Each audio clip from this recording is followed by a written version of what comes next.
Ce dimanche 13 novembre, C8 diffuse le film Confidence trop intime, 2004, de Patrice Lecomte avec entre autres Sandrine Bonner, Anna, Fabrice Lucchini, William, Gilbert Melki, Marc, Laurent Gamelon, Luc, et Anne Brochet dans le rôle de Jeanne. Anne Brochet a été en couple pendant quelques années avec Gad Elmaleh avec lequel elle a eu un fils, Noé, 22 ans, aujourd'hui mannequin. Ils se sont séparés en 2002.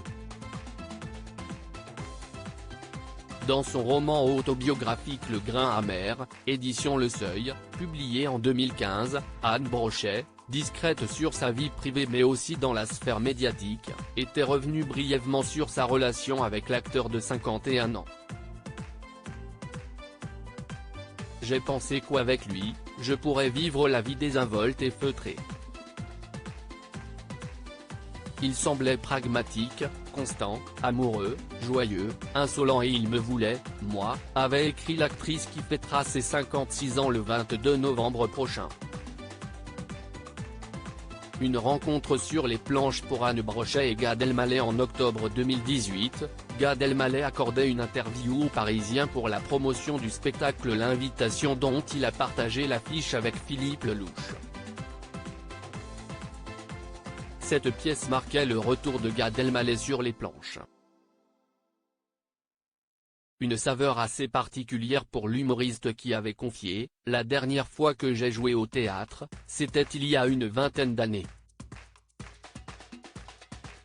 Et j'y ai rencontré la maman de mon fils Noé, si est mon plus beau souvenir de théâtre. » En effet, si dans la pièce Tout contre de Patrick Marbek, Anne Brochet et Gad Elmaleh se sont rencontrés en 1998. Elle jouait Alice et lui jouait Dan. Je ne serais pas en vie sans mes enfants. Avant d'être la compagne de Gad Elmaleh, Anne Brochet a donné naissance à une fille, Josepha, âgée de 24 ans dont le père est décédé. Désormais célibataire comme son ex Gad, l'actrice et mère de famille a su combler l'absence du père de sa fille et de sa mère par la présence de ses enfants. La maternité m'a sauvé en m'arrimant au sol. Je ne serais pas en vie sans mes enfants. J'ai vécu depuis l'enfance dans la terreur que ma mère meure, et puis si est arrivé et j'ai survécu. Je ne fais aucun deuil. Je continue la relation autrement.